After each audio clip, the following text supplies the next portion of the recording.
We're the Vax Pack! And I'm Miss Morocco. Hi, I'm Julia and I studied vaccine type. I'm Azalea. And I'm Ronnie. And we both studied blood type. I'm Casey. And I'm Abir. And we studied underlying conditions. Hi, I'm Sarah and I studied age. Hi, I'm Jasmine and I studied gender. I'm Anaga. And I'm Claire. And we studied previous infection. Hi, I'm Kyle Johnson. I'm the VaxPac's data analyst and tech support. Introduction. This graph is taken from the Dutchess County COVID-19 Community Impact Dashboard website. This graph shows the total number of deaths from COVID-19 as the months go on. As you can see, the graph spikes and then levels out periodically. This happens because cyclical spikes of COVID-19 cause cyclical bursts in the total number of deaths. Project Origins. First, the global pandemic hit in 2020. New vaccines were introduced as a potential solution. Once people started getting vaccinated, it was leaving peers and teachers in bed with a variety of side effects. Miss Morocco wondered why one person might experience different side effects than another. The project was a good choice when most students were under remote instruction. Thus, the Vax Pack was born. Now, this is our project timeline. In February 2021, our first survey was sent out. In March, we edited and revised our first survey, fixing the errors in our questions. In April 2021, the second survey was sent out. And then in May 2021, we purchased Tuva Labs, a program online that helps us better interpret data and create graphs. And then in June, we compiled data from the first survey and stopped receiving responses. In September, we combined the data from both surveys so we can better analyze it. And then in October, our background research began, and we compared our background research to the conclusions and trends we saw in our data. In November, we created graphs from the completed datasets using Tuva Labs. Then in December, we started our slideshow. In January, we edited our slideshow. February, we finalized our slideshow, and now we are recording it to show it to you guys.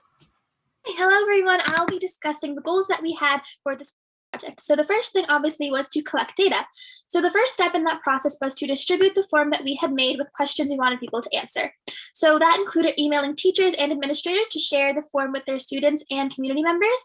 We also posted flyers with a QR code to have it filled out around the Arlington High School. Next, we developed a second form. So our first form included qualitative questions, things like, did you experience symptoms after the first dose? If so, what were they? Like fever, myalgia, things like that. And we really wanted quantitative data because that more accurately can be used to present it. So we edited the original form to gather quantitative data. So for example, if we asked, did you experience myalgia? It would be followed up with, if you did, then on a scale of 1 to 3, like how painful was it? The final thing with that process was to combine the data from the two different spreadsheets developed by Google Forms into one spreadsheet to upload into Tuva Labs, which was a software that we used to next analyze the data. So that included first exploring the data and then splitting up into groups to tackle different variables, for example, blood type, gender, vaccine type, things like that. And finally, trying out different graphs to decide what most accurately represented the data. So we used pie charts and line graphs and bar graphs and a bunch of other things that you will see as the presentation goes on. Hi, my name is Julia Pomeroy, and today I will be discussing the different types of vaccines our survey respondents received and what effects those had on their post-vaccine symptom severity. The three vaccines that the people who responded to our survey received were the Pfizer, Moderna, and Johnson & Johnson vaccines. So both the Pfizer and Moderna vaccines are mRNA vaccines, meaning that they do not have any piece of a live virus in them. They instead work by teaching ourselves how to make a harmless piece of spike protein, which is found on the surface of a virus that causes COVID-19. After making the protein piece, the cell displays it on the surface of its cell, and our immune system then recognizes that it does not belong there and responds to get rid of it. When an immune response begins, antibodies are produced, creating the same response that happens in a natural infection. So the Pfizer vaccine is 95% effective for people ages 16 and older. The Moderna vaccine is 94.1% effective for ages 18 and older. To be considered fully vaccinated, you have to receive 2 doses of the Pfizer vaccine and 2 doses of Moderna vaccine, which are roughly 6 to a month apart. And then the CDC recommends a booster dose 6 months after the second dose for both of these vaccines. Now, the Johnson & Johnson vaccine is a viral vector vaccine. which uses a modified version of the virus that is different from the virus being targeted to deliver important instructions to ourselves. The modified version of the virus itself is called the vector virus. You only need one dose to be considered fully vaccinated. However, a booster dose of either Pfizer or Moderna is recommended after the second dose, as it is significantly less effective than the previous two vaccines. There is a rare risk of blood clotting to women ages under the age of 50. The AstraZeneca vaccine, which was not approved in the US, just due to the fact that we didn't need it, was the AstraZeneca vaccine, which used the viral vector method. So out of the 532 responses we received, 9.6, or roughly 10%, received the Johnson & Johnson vaccine, roughly half received the Pfizer vaccine, and 40% received the Moderna vaccine. We believe the higher percentage of Pfizer vaccine was due largely in part to which age group the vaccine was approved for. So for example, our responses were largely from our school community. So our teachers, which received the vaccine first, and then our student population. Moderna was not approved for kids under the age of 18 at the time. So every high school kid in our school received the Pfizer vaccine, which is why the percentage is so high. So the first symptom that I'm going to examine is the reported instances of fever from the 12 to 24-hour mark. Now, all of the data points I'm going to show you are from the first dose of vaccine because the Johnson & Johnson had only received one vaccine at this time, so it would have been difficult to compare all three. So if you see on the right over here, this is your key to what you're looking at. So the lighter colored blue means no fever was reported. So if you look to the right here, where it says dose 1, 12 to 24-hour fever, this is the key, is how you can read the chart. So we labeled our symptoms from 0 to 3, 0 meaning you did not have a fever, and 3 meaning you had a high fever or a severe symptom. The vast majority of people did not have a fever at this point. However, you can see that it was more prevalent in people who received the Johnson & Johnson vaccine, and the Pfizer and Moderna vaccines reported very similar numbers. So 93 and 92% of Moderna and Pfizer recipients reported no fever, while 73% did. So a little more than a quarter of people with Johnson & Johnson had a fever at this point. All three vaccines reported very low findings of severe fever, but 16% of people who received the Johnson & Johnson vaccine did report a low-grade fever. The following graphs are showing how many of our survey respondents reported having a headache right after vaccination up until the 12-hour mark. 72% of people who received the Pfizer vaccine reported having no headache. 77% of people who received the Moderna vaccine reported having no headache. And 65% of Johnson & Johnson recipients reported having no headache. Roughly 16% of people with Johnson & Johnson vaccine reported having a low-grade headache. And 16% of people who received the Moderna vaccine reported having a slight headache, as opposed to 14.5 people who had the Pfizer. I included this graph, even though it doesn't show significant findings, to illustrate how not every symptom was affected. So this graph is showing people were experiencing nausea 24 to 48 hours after their first dose. So this is an example of a symptom that we do not think was really impacted by vaccination, as 98% of Johnson & Johnson recipients, 97% of Moderna, and 98% of Pfizer recipients reported no nausea at all. What can we conclude from this? The mRNA vaccines showed the most similarities in symptom severity, but not all symptoms were affected. This makes sense, as Moderna and Pfizer are constructed using the same basic technology. However, I would like to say that some of these discrepancies can be accounted for variations in sample size and what constituted those sample sizes. For example, our Johnson & Johnson population was significantly smaller than that of our Pfizer population. Also, as a whole, the people who received Pfizer were generally younger than those who received Johnson & Johnson or Moderna. So all of these could have had an impact on one another. The farther and farther people got out from their doses, both first and second, the less they reported having symptoms and the less severe they were. As a whole, the majority of people had little to no symptoms, making these vaccines very safe and relatively low impact on people's health and lives. These symptoms did not last for very long, nor were very severe. Thank you for your time, and I'm going to hand you off so you can learn more. The effects of blood type on COVID-19. Studies from the American Society of Hematology have shown that people with type O blood and people who are Rh negative have the least severe COVID-19 symptoms. People with type B blood have less severe COVID-19 symptoms, and people with type A, type AB, or people who are Rh positive generally have more severe symptoms. While research is still being conducted on this topic, researchers assume this trend has to do something with the antigens associated with different blood types. Does this background research match our survey? These graphs show Rh factor and how it affects myalgia on the first dose during the initial 12 hours after the vaccine was received. Myalgia means muscle fatigue. On the right of the screen is a key. The lightest color means that the participant did not experience any myalgia. The second lightest blue indicates that the participant experienced some myalgia. The second darkest blue indicates that the participant experienced moderate myalgia, and the darkest blue means that the participant experienced extreme myalgia. The pie graph on the right shows people who are Rh positive, and the one on the left shows people who are Rh negative. As you can see, the difference in the percentages between the two graphs are minimal. Unless we conduct more surveys with new people, we can't draw any valid conclusions when the difference between the graphs is so minute. The same can be said about myalgia 12 to 24 hours after the first dose, as well as myalgia 24 to 48 hours after the first dose. As I analyzed data for the second dose, I noticed the same trend. The percentage makeups of the pie graphs were very similar, and it was difficult to draw any conclusions at any time after the first or second dose for the participants in our survey. Moving on to blood type, at first glance it seems like blood type plays a role in the severity of COVID-19 symptoms.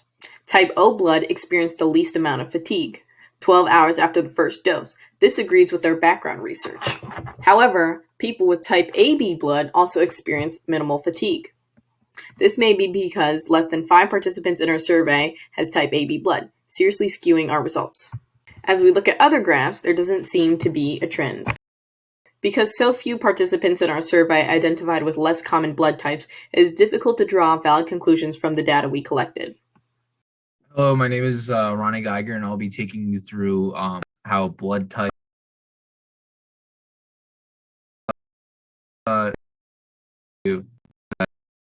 injection site soreness after the first dose. And as you see here, it's pretty spread out, very evenly distributed between all the blood types.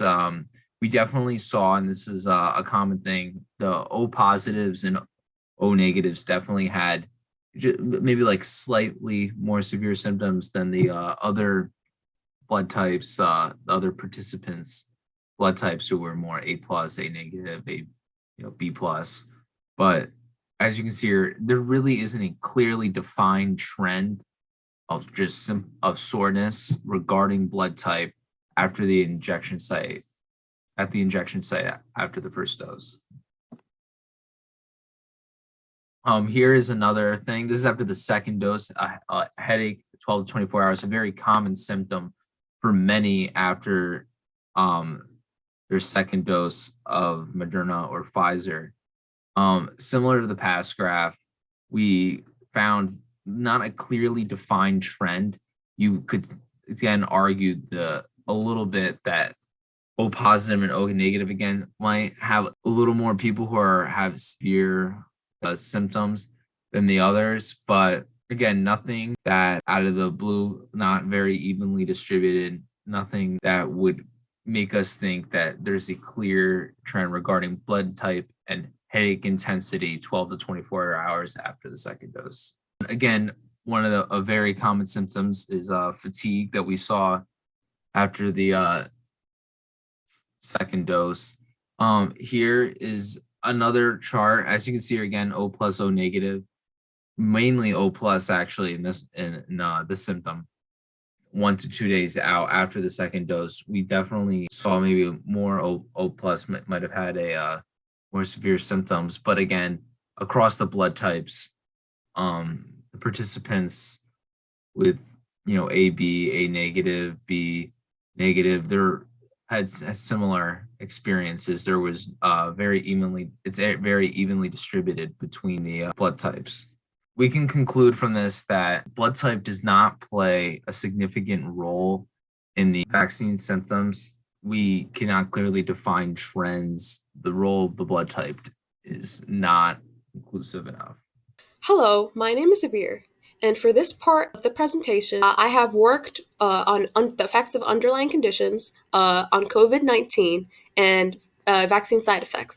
After doing some research, cdc.gov on the effects of underlying conditions on COVID-19 vaccine side effects, we came to the conclusion that certain underlying conditions put you at a higher risk for severe illness from COVID-19.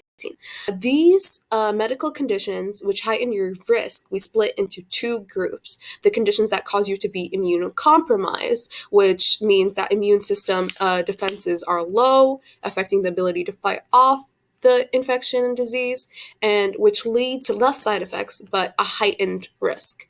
And also for conditions that weaken COVID target cells, including lung cells, nasal passages, and intestine cells. So for the conditions that cause you to be immunocompromised, these include cancer treatment, bone marrow, or any organ transplant usually, and immune deficiencies. The conditions that weaken COVID target cells would be asthma, cystic fibrosis, lung cancer, or any kind of cancer.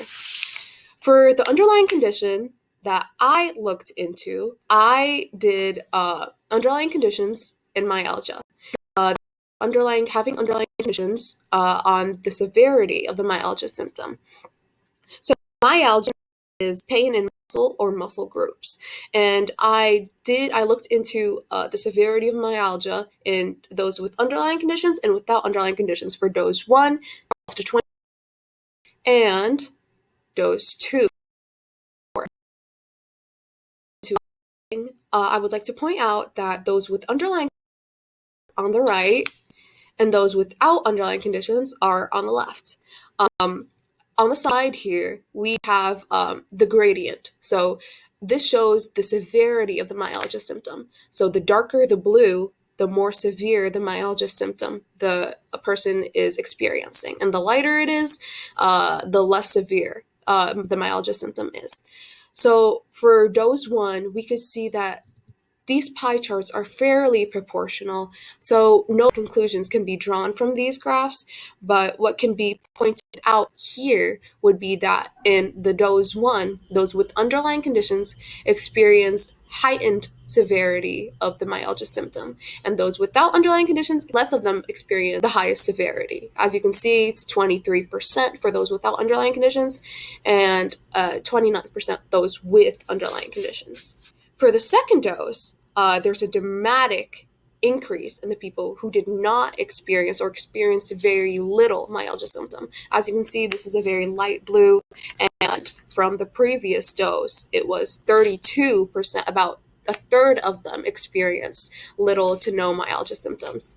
But here it doubled. So about 60% in both experienced to no myalgia symptoms.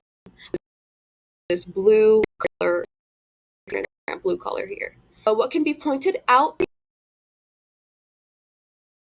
conditions experienced a heightened severity than those without underlying conditions.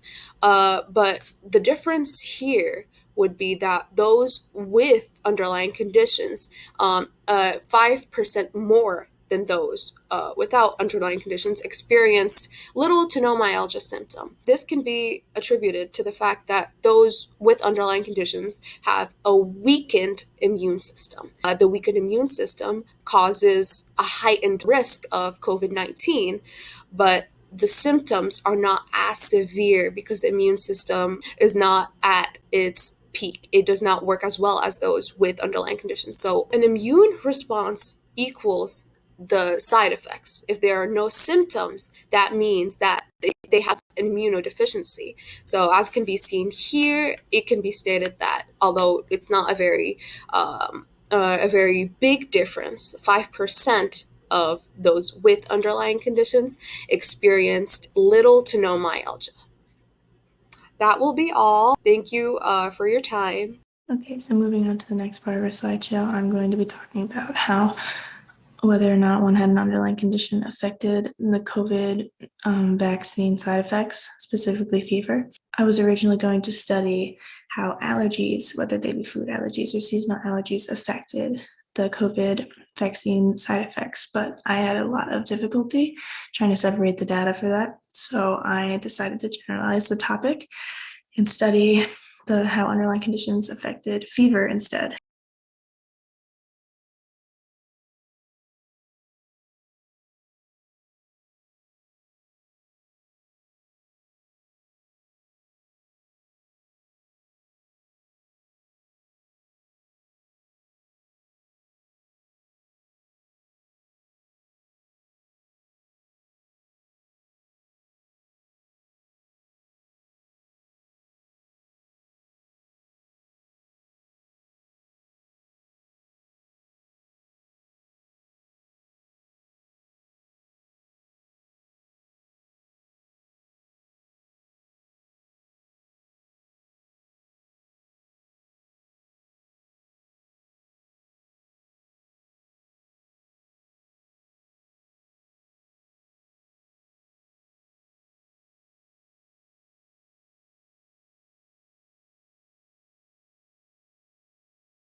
Discussing the two things we used to kind of find our research.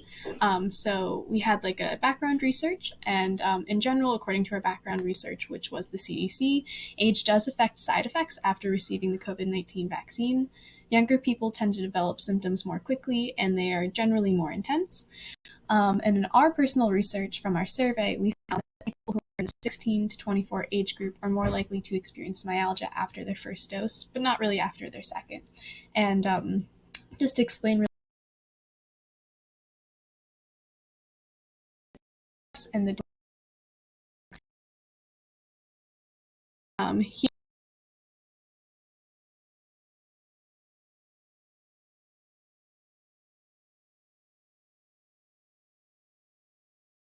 graphs. So as you can see, our 16 to 24 age group has the highest percentage here, which meant they experienced the most myalgia out of everyone in the survey. And this is really surprising because our 16 to 24 age group had the least amount of respondents to it. Largest number. So just expect that higher response to my. I'm going to my next slide.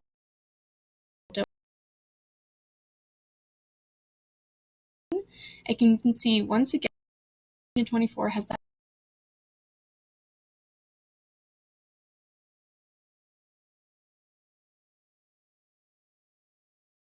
on in the 24 to 28 bracket.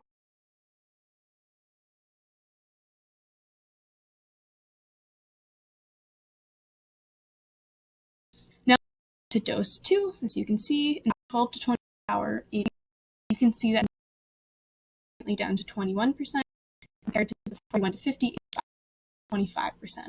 So you can see that this is dropping down. While we don't have a conclusive answer for why it's different in dose 1 and dose 2, or why even in general the 16 and 24 age bracket has that high number of response, it's believed it could be to immune response, but once again, with all this vaccine data, it's very new, lots of research is being done. Once again, still in dose 2, 24 to 48 hours, you can see that the number has dropped down to 19% in the 16 to 24 age group, and in the 41 to 50, it is 25%. And that's it. Hi, so I'll be going over the next variable, which is on effects of gender on side effects.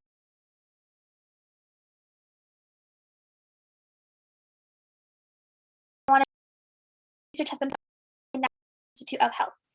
So the first thing is that the TLR7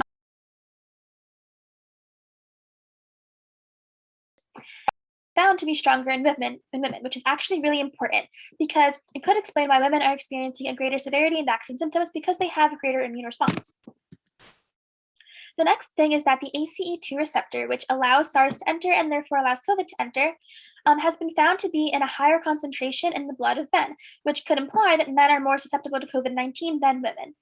To back up that statement, it has also been found that in other animals, male hormones have a higher affinity for ACE2 as well. Some more background research, the estrogen hormones and ESR1/2 receptors put together inhibit SARS-CoV-2 cause inflammation and immune response signaling in host cells, as found by one journal article. At the same time, however, estrogen loss to an extremely low level in females after about 55 years of age causes the increased fatality rate of women. So if you're confused at this point, you are not alone. I definitely was when I first read it too. We just read two different conclusions relating to gender and immune responses. In one that they diminish immune responses and in the other that they heighten immune responses. So essentially the conclusion drawn by a lot of these journal articles and by myself when I look at them is that there currently is a lack of gender-oriented research, and because of that, we can't really form many strong conclusions. So with that in mind, we can go on to our research from Arlington. First thing I looked at was gender versus first dose 12 to 24-hour fatigue. And to reiterate what other people have said, the darker colors indicate greater severity and symptoms, as you can see here, 3 or greater. So in this one, you can see that in females, there is a 6.2% of women facing symptoms of fatigue 3 or greater, and in males, it is 5.9%. So there it is pretty much the same. In this next one, we're looking at the same thing as before in terms of first dose, 12 to 24 hours, and fatigue. However, we are now filtering out every age except for 41 to 50 so that we can keep age constant and really look at gender and symptom severity. Also because 41 to 50 is one of our bigger population sizes for age. So in this one, we're actually going to look at the less severe symptoms because there simply is just too little to look at the greater severity. But in the less severe symptoms, meaning people who experienced less symptoms, 58% of women versus almost 64% of men. So that's kind of a bigger difference that a lot of women, there are more women who experience less severe symptoms. Going on to the filtered age of 51 to 60 to see if it's consistent, we can actually see that there is a more stark contrast for the same conclusion though. So for females, almost 55% experienced less symptoms versus almost 87% of males experienced less severe symptoms. So the same conclusion, but definitely more stark than what we saw just before. However, then we look at a different symptom, 12 to 24-hour headache with the same filtration as the first one, age 41 to 50. And we actually see that 72% of women experience less severe symptoms and 76% of males. So here we can see that inconsistent because there is a more equal experience, about 72%, 76% of less severe symptoms, which doesn't match with what we just saw before. That was 55 to 86%. So from all of this background research, we can see that we are consistent with background research that says a lack of gender-oriented research causes inconclusive results. Because, for example, in 41 to 50 age range, 3 times more women experience severe fatigue versus in the 51 to 60 age range, 3 times more women experience fatigue. So next we want to look at the effects of previous infection on COVID-19 vaccine side effects. So before we did our research, we wanted to look at what other researchers had found when they researched the effect of previous infection on this vaccine side effects. According to a study done by Zoe COVID Study, which is a study done in the UK in 2020, 33% of those previously diagnosed with COVID-19 has systemic side effects to the vaccine. And 19% of those never diagnosed with COVID-19 had systemic side effects to the vaccine. So systemic side effects means that they had whole body side effects. And so based on this previous research, we had an idea going in that if you had COVID-19, you were more likely to have worse side effects to the vaccine. So then, based on our research and our data, we found that generally the second exposures to the COVID-19 virus yield more severe side effects. So what do we mean by second exposure? So for those who previously had COVID, their first dose of their vaccine is considered their second exposure, because their first exposure would have been when they had COVID. And for those who never were infected with COVID-19, their first exposure to the virus is their first dose, and their second exposure is their second. And now we are going to look at some graphs to prove our point. Looking at dose 1 of 12 to 24 fever, if we're looking on the right side over here, there's a small chart with a lighter blue correlating to a mild reaction, and a dark blue is going to correlate to a more severe reaction. So if you look at our graphs here, the group on the left is the first exposure group because they previously have not had COVID, so this is their first exposure. And the group on the right has had COVID before, so this is their second exposure. And as you can see, the group on the left here definitely has a more mild to moderate reaction to fever, whereas the group on the right, the second exposure group, has a more severe reaction. And that can be shown through the bigger percentage of severe/moderate symptoms. And if we look at dose 2 of the 12 to 24 fever, now the group on the left here is experiencing their second exposure, considering they had not previously had COVID, whereas the group on the right is now experiencing their third exposure, considering they did have COVID. And as you can see, the group on the left here definitely has a more severe to moderate reaction than they did in the first dose, and the group on the right, who's now experiencing their third exposure, has a more moderate reaction. This trend can also be supported in different symptoms. So we're looking at 12 to 24-hour headache here, and this is dose 1. So the group on the left, again, is their first exposure, and they've got a mild, slightly severe reaction, whereas the group on the right is experiencing their second exposure, considering they have had COVID before, definitely a more severe reaction.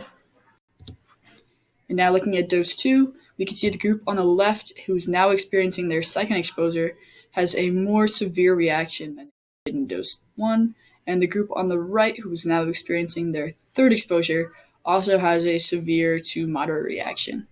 So as we can see through the data here, second exposures tend to lead to a more severe reaction. Sources of error. Throughout our research, we identified possible sources of error. Halfway through our presentation, we encountered the need to create a new and improved survey, causing a more complex situation for users. We also had a limited sample population. Our data is concentrated on the 41 to 65 age group and only represents people residing in New York. Additionally, we encountered an error when transmitting data to Google Sheets, causing missing values and extra work to retrieve data points lost to Sheets. If we could redo this research, here's some variables we would have changed. We would have factored in menstruation, weight, environment, or location, which arm our participants received the shot in, and whether it was their dominant arm or not, whether participants were taking hormonal supplements such as birth control at the time of their vaccination, and how long ago our participants had COVID-19. If we consider these variables, our data and conclusions might have well been changed. And here is our works cited slide. Thank you so much for listening to and watching our presentation.